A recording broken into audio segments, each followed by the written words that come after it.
Dobre utro. My name is Martti Virtanen. I'm working as product support manager in sandwich loading and hauling product area, and I'm based in Turku. I'm going to talk to you about selection criteria for underground loaders and trucks, and after that about electric power underground mining loaders. Safety is number one in Sandvik, and first I have a couple of examples of how we protect the operators in our machines. Here you can see the picture that was taken in Mexico. There was a massive rockfall. Unfortunately, this loader was remote controlled, so there was no operator in the cabin. But you can see that after the unit was digged out from the rockfall, the cabin formation was still quite good, so maybe the operator would even have survived in this kind of accident. Then I have a video clip about how does it work, this video?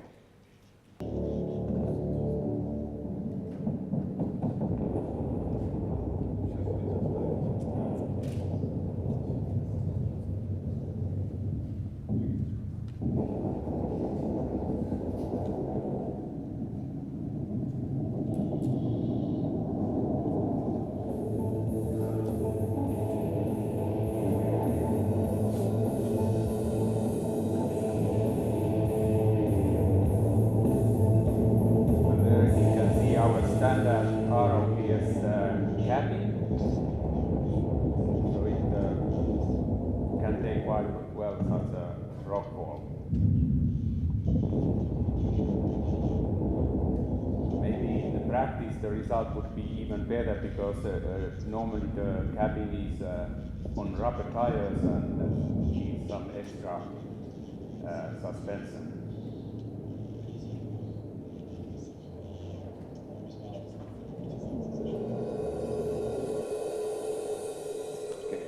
That's about safety.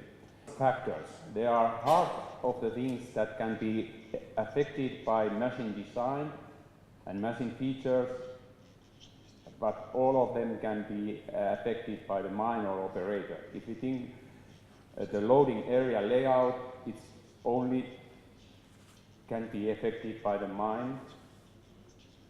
When it comes to the material loaded, the specific weight of the rock, it is what it is, but with fragmentation, with blasting, the mine can control the specific weight of the broken material. Bucket filling factor, it depends on both the features of the loader and the skills of the operator. Cycle time. There is a tramming distance which is defined by the mine, but bucket filling time and tramming speed, there both the machine design and the operator has the effects. And then same for reliability of the machine, but again utilization, that only depends on the mine. But generally it can be said that 60%, around 60% of the loading performance depends on the operator or on the mine. So it's very important part, but still this 40% which comes from the loaders plays a big important portion.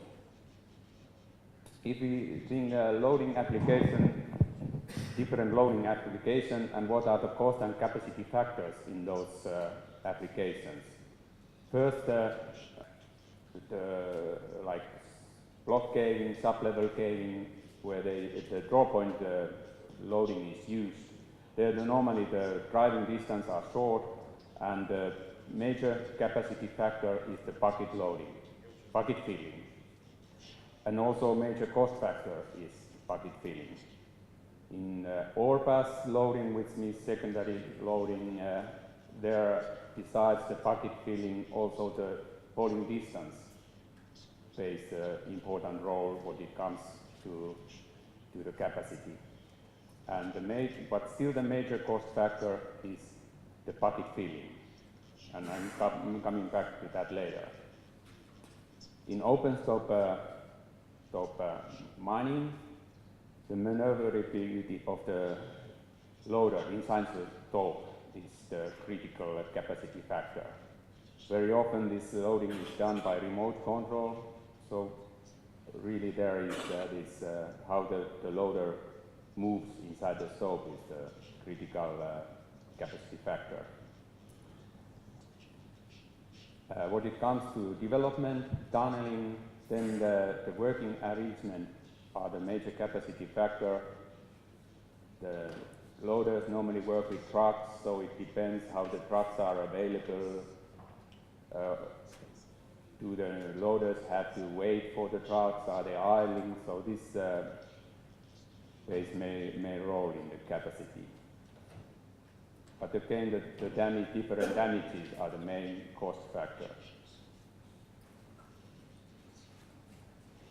In Sandvik LHD load haul dump machines, our design philosophy has two main focusing areas. One is the safety and economic operations and maintenance. It means that we fit always this, as we saw, this strong ROPS, FOPS protected or standard protection canopies or cabins in our machine. There are always seatbelts available for the operator. We pay a lot of time to make the visibility of the operator as good as possible to increase the safety.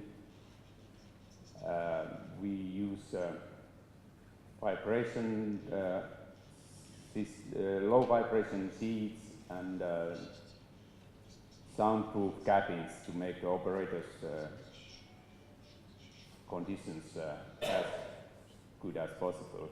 Maintenance, the ground level maintenance is also one of the basic requirements. Besides of those mentioned on the list, fire safety is very important, and we put a lot of effort to make our machines as fire safe as possible, since underground fire is always a major risk or major danger. So there are fire suppression systems available. We locate the different hydraulic components on the cool side of the engine to reduce the risk of fire. Besides safety and economic operation, the other important area is productivity of the loader. And the productivity of the loader, high productivity of the loader can be achieved only by having very efficient bucket filling, so that the operator can fill the bucket very fast and properly in one pass loading.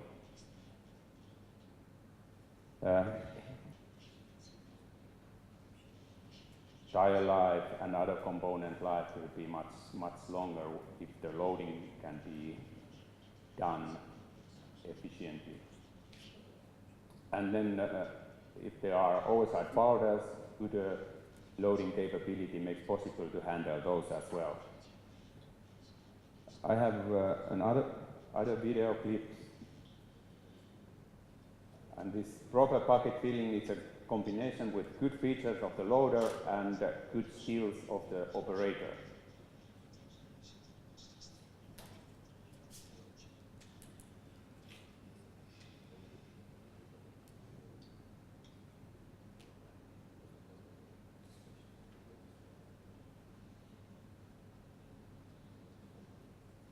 If you don't have enough power on your lift cylinders and to lift the bucket, you have to tilt it, and then the machine starts to clean on the rock pile, and the bucket is not filled properly.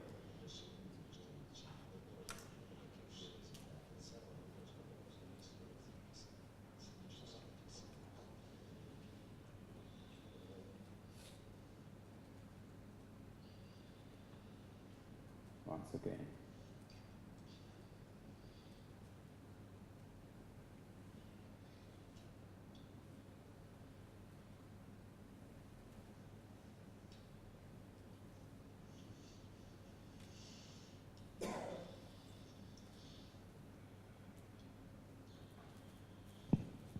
Then another important thing is the physical size of the loader.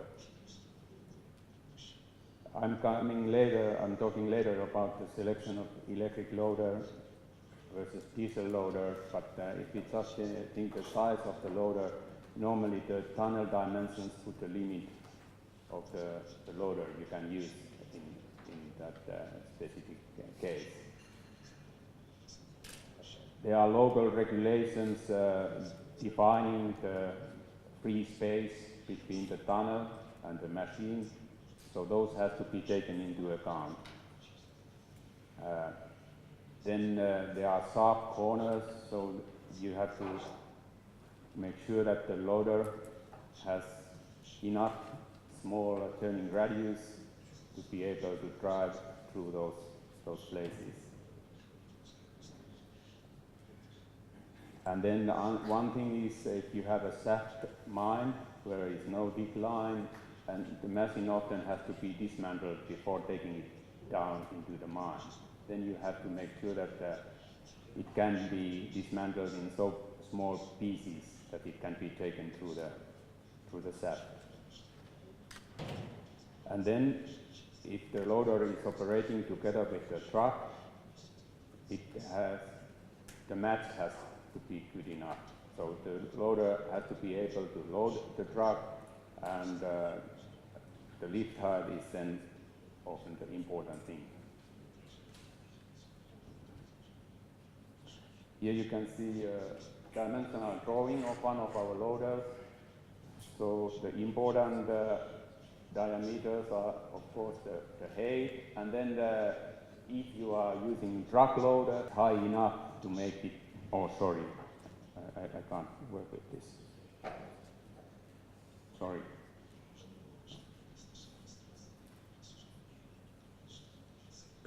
Sorry.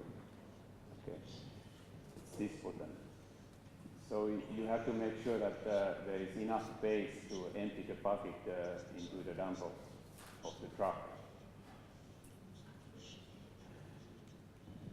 There are also open ventilation pipes and other infrastructure things in the tunnel, so you have to take into account that the machine can still fit in the tunnel without damaging those parts. And then the turning radius must be good enough to operate in the sharp corners. There are two different volumes according that the standard defines. There is so-called rated capacity, which means the heated bucket load, and that's the one that we use, and that is the one who practically shows the capacity of the loader. The other one is strut capacity. It just defines the water volume of the bucket, and it really cannot be used for selecting or calculating the bucket size in this kind of application. But you have to notice that never select the machine based on the nominal bucket size, because first you have to select the loader so that it suits in your operation, in your tunnel size, and then you can have different choices for the buckets. There are always more than one bucket size available for our loaders. And here I have an exercise what should be taken into account when the bucket size is determined. In this exercise, we have a specific gravity of the ore, 3.9 tons per cubic meter, and the swell factor is 60%. Three dimensions, 5 by 5, and in this case the loader is loading the 50-ton truck. and there are no tight corners that puts the limit to the loader size. Tramming distance is 100 meter or less. If you have a look at the tunnel size, in 5 by 5 meter tunnel, all the LHCs from 517 to smaller ones can fit in. So that's the maximum size of the loader you can use. But because in this case it was question of truck loading, the ideal size is this 517, 17 tons loader, since it can fill the dump box of 50-ton truck in, with 3 bucket loads, and that's the optimal choice very often. Optimal match, 3 bucket loads for 1 dump box.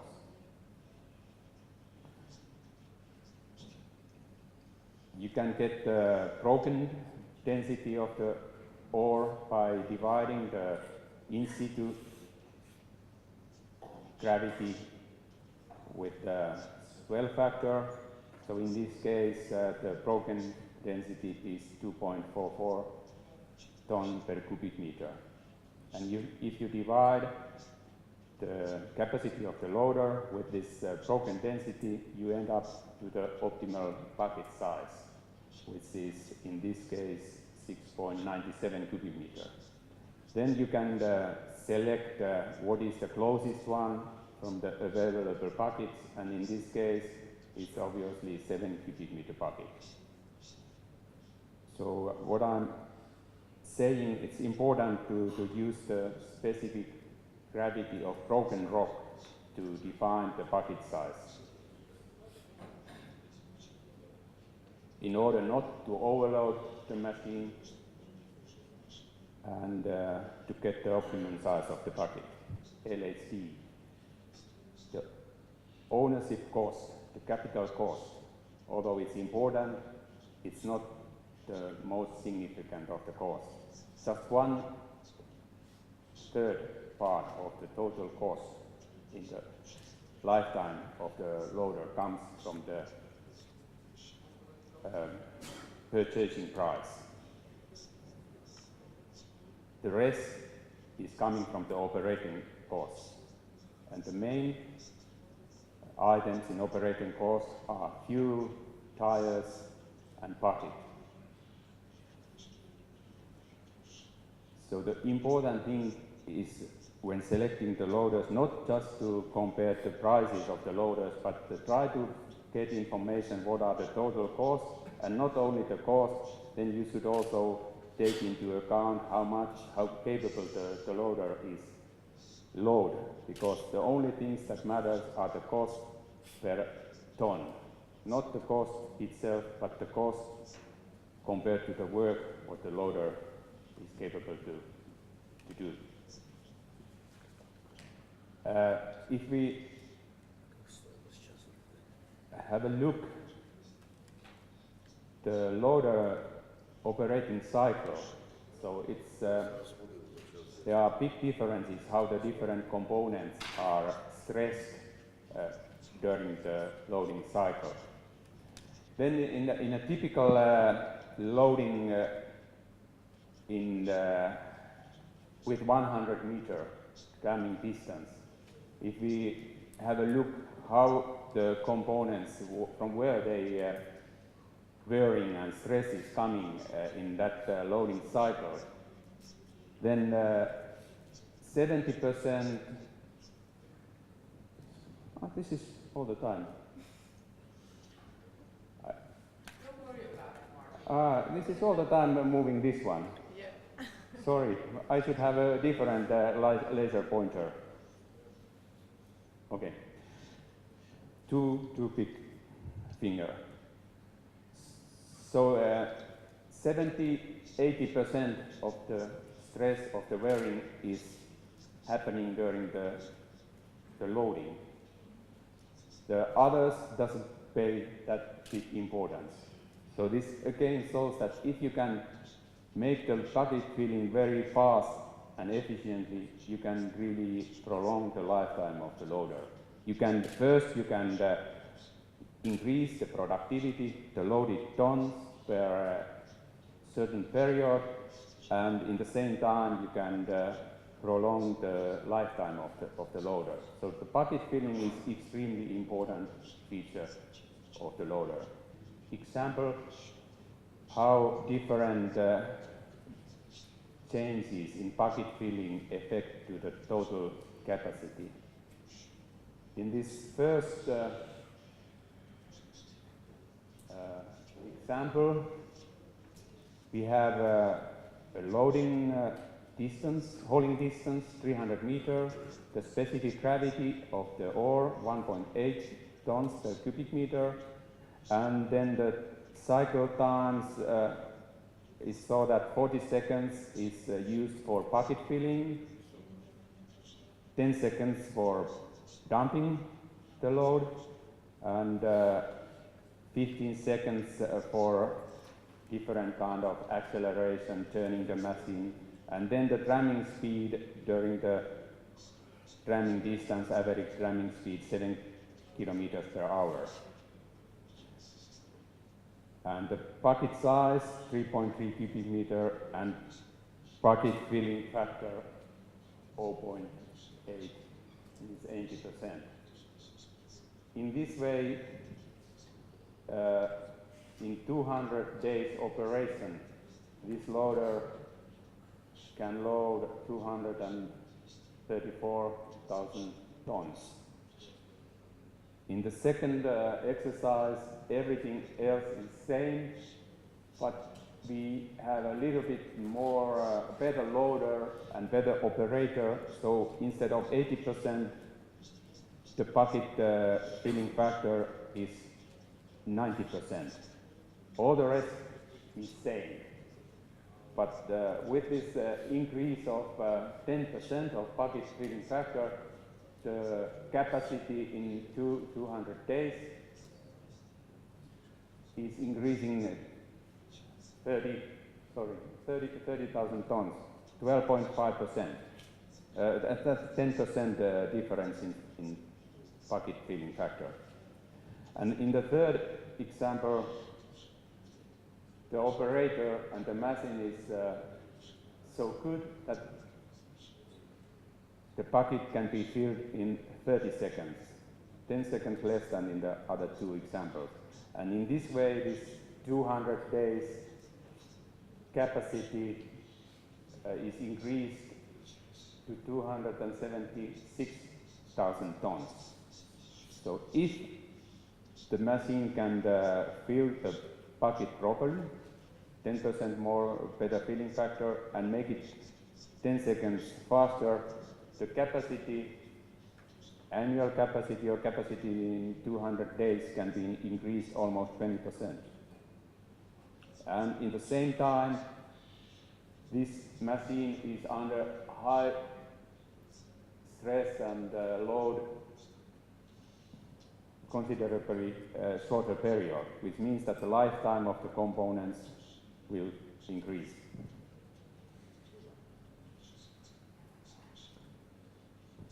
Then we talk a little bit about truck selection. In trucks, there is not such a thing as in loaders, it's bucket filling. So in structure, the design philosophy is still the same when it comes to the ergonomy and to the safety. But in order to get the highest productivity, the power, the engine power ratio compared to the dead weight, the own weight of the machine, this has to be optimal, which means that the dead weight of the machine has to be made as low as possible without compromising the robustness of the machine. So there, smart design is needed to put the steel in the correct places, not making the own weight too big, but making the machine strong enough. Then in what it comes to the truck selections, there are very many things that affect. First of all, the tunnel size is defining the maximum size of the truck you can use. But then there are other things like number of the loading points and flexibility. You have to drive in many different places with your trucks. So these are also things to be taken into account. What I mean that if you select the biggest possible truck to fulfill the capacity needed, production capacity, it's not always the optimum choice if there are so many different loading points that should be operating in the same time.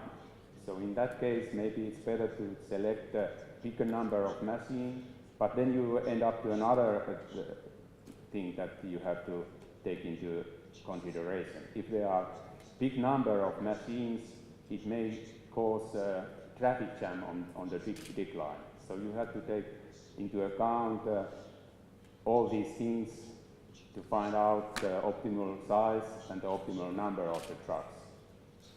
And still there is one more thing. If you are using a LHC loader to load the truck, the match between the loader and the truck should be optimal. In many cases it's 3 bucket loads to 1 dump box.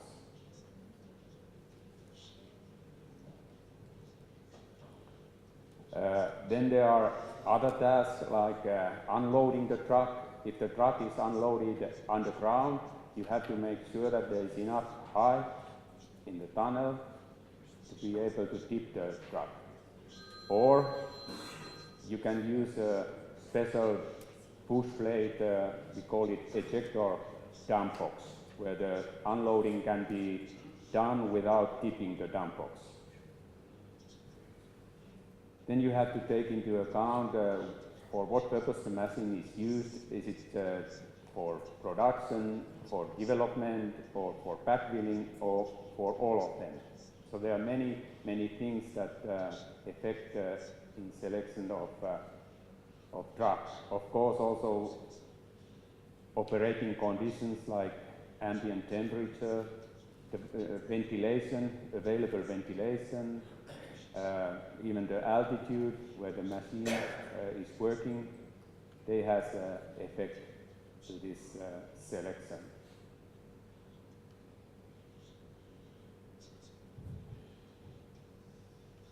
In the truck, the distribution of operational costs are a little bit different compared to the loader, because in truck it's question of hauling and the machine is operating at full power if it's a ramp hauling.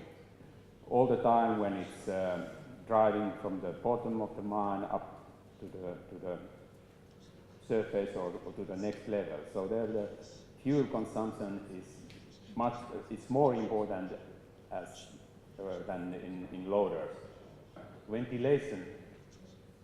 So the importance of clean engines is important because there are sometimes ventilation problems since the engine is operating at full speed all the time. More ventilation is perhaps needed.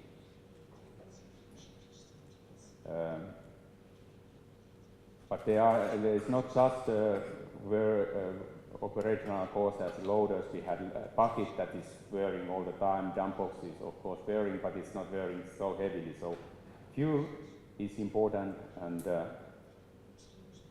that makes very important to keep the weight of the machine, the own weight of the machine, as more as possible to reduce the fuel costs. Here we have one example where we have 3 different trucks. There is 15 tons, 20 tons, and 40-ton trucks, and needed capacity to be moved by the truck is 850 tons. in a year. And there is quite short, vertical distance is 500 meters, and it's 1 to 7, so means that ramming distance is something like 3.5 kilometers. And here we have used the same figures what it comes to the loading, turning, and these kind of things for all trucks.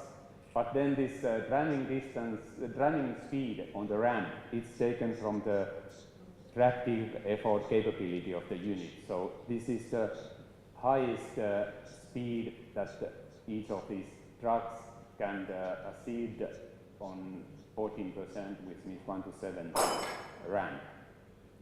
And then we have calculated the number of needed trucks, and it shows that to get this 850 tons annual capacity, 14 pieces of these 315 trucks are needed. And the same capacity can be reached by 6 of 30-ton trucks. So if it's a purely question of getting that much transported, I think that this bigger truck is better choice, because 14 trucks on one ram can cause a lot of disturbance to each other, and maybe cycle times will be increased because trucks has to pass themselves on the ram. Then I'm going to talk about electric loaders.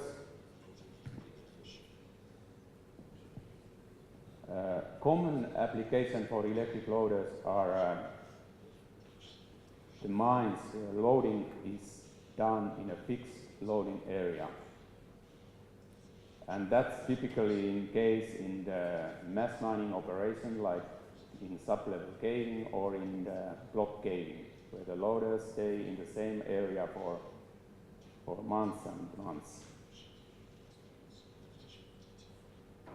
It's important that there is no other traffic in the LHC road, because there is this trailing cable, and it can't be driven over other equipment.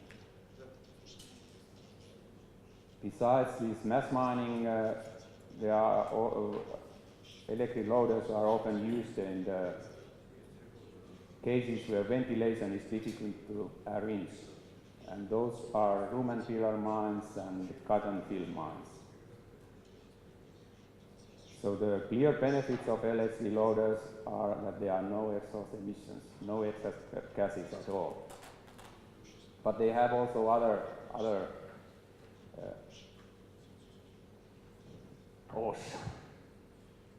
no, it's this one. This is mine. No.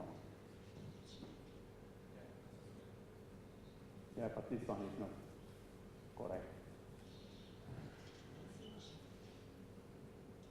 Yeah. So yes, there are other benefits as well. They generate less heat, they are quiet, they generate less noise, but they are only capable to work in the limited area, so in most cases the ramming distance has to be less than 300 meters. They have less maintenance because there is not electric engine, diesel engine that has to be maintained. Electric motor is quite service free. It doesn't need any maintenance.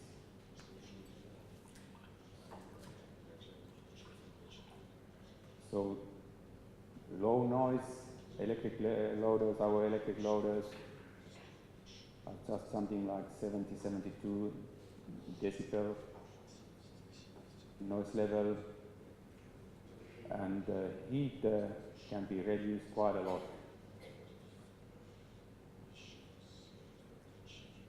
There's less maintenance, less waste oils, and lower energy costs. Of course, that depends on on the prices of fuel and electricity, and there are differences in different areas. But generally, electricity is cheaper than the diesel fuel.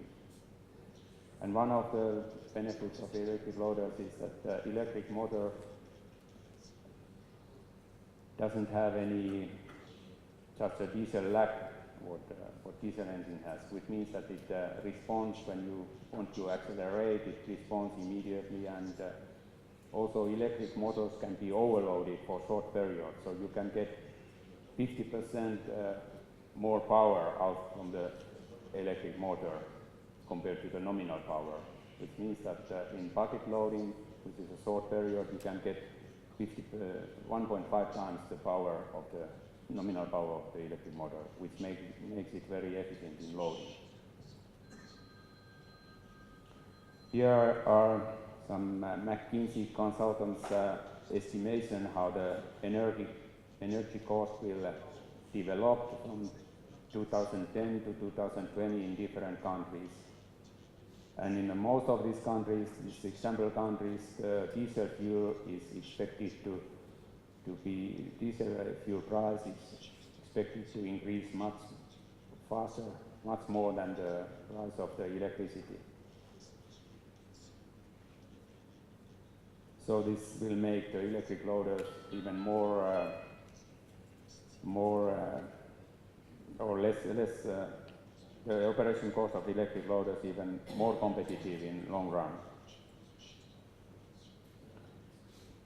This is an example from Barrick Gold, one of their mines, where they have listed the energy cost.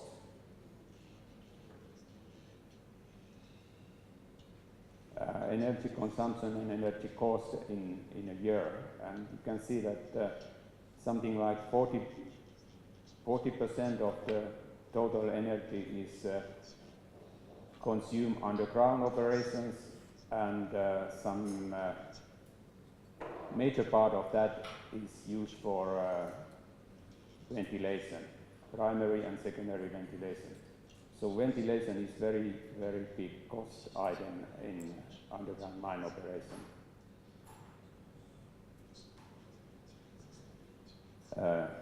Ventilation need of diesel and electric loader is very different. There is no diesel particulate, there is no diesel emission in electric loaders, so there is no ventilation needed for those purposes. There is some heat coming, but not so much as from the diesel unit, so the ventilation need because of heat generation is much smaller.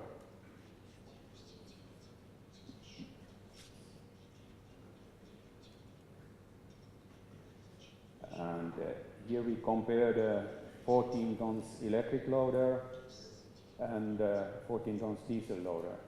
You can see that the nominal power of electric loader is much less, but as I mentioned, you can overload the electric motor by 50% for a short period, so actually you can get the same power out from the electric loader as you can from the diesel one when it's needed, and it's needed only when filling the bucket. According to this Canadian Institute, CanMet, this diesel loader 514 with Tier 2 engine requires 20,500 cubic feet per minute ventilation, and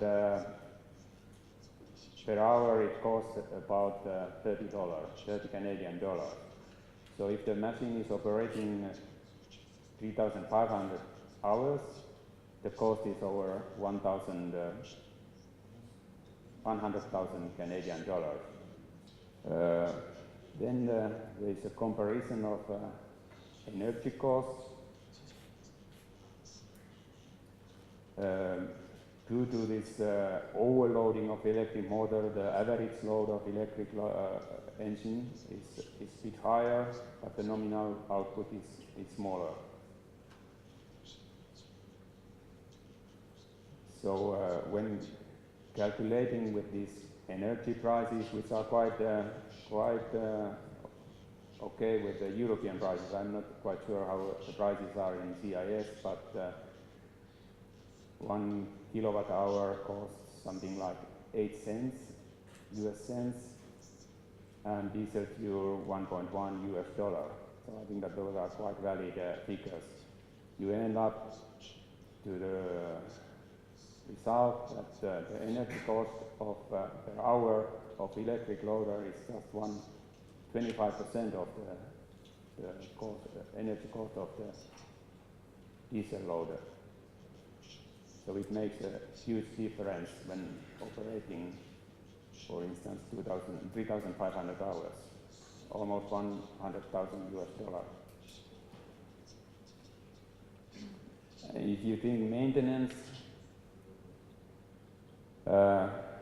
in electric loader you have cable reel, and electric panel, what you don't have in the diesel machine. But in diesel machines there are much more maintenance items that you don't have in the electric loaders, like you have to fully fuel it, refuel it once a shift.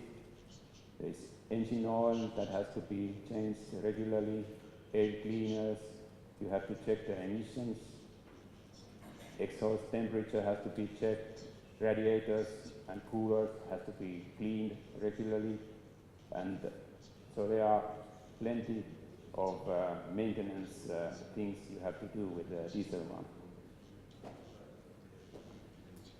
And if you think the relative operating cost, so the difference is,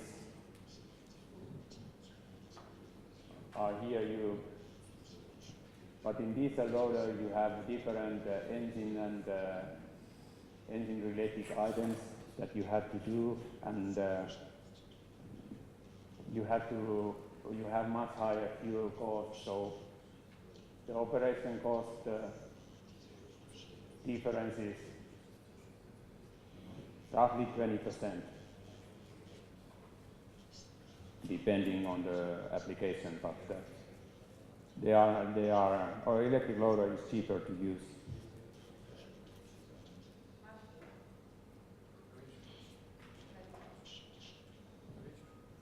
What? 5 minutes. To go. Okay. Yeah, I will do it. Okay, then the summary of the cost. There is a big saving in fuel cost, big saving in ventilation cost, and even the maintenance costs are lower. So savings per year with electric loader can be very, very big. In this special case, something like $270,000 US. And then you can also get higher production because you don't need to refill the machine. Normally you have to do it with the diesel one once in shift, and you have to do some daily added service. So we made a calculation that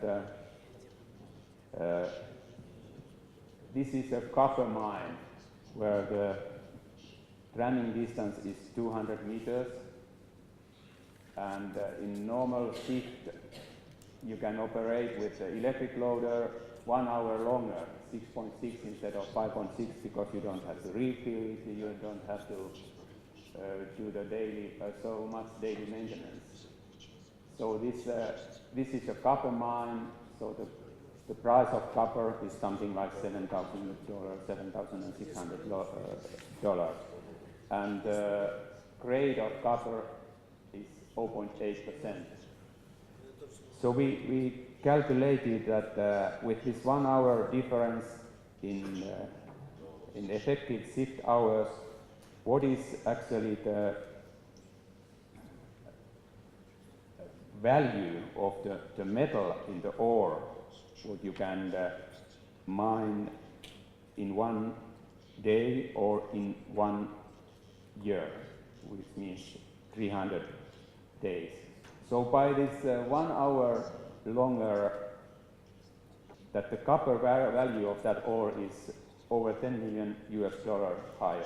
Of course, that is not your savings, because you have other processing costs for the ore. You have to smelt the ore, you have to concentrate the ore, so it's not the savings. But in this kind of operation, your turnover can be this much, your revenue can be this much bigger. The profit is not that much bigger, but it really makes a big difference, this 1 hour shorter maintenance and operation. Electric loader is an efficient high productivity machine, but it doesn't fit for all operation. The layout has to be correct, and there has to be electricity available in the mine. The running distance has to be short enough, or if you need to move the machine, for instance, to the workshop or out of the mine, you need special equipment like generator sets or towing equipment. Then you need skilled electricians.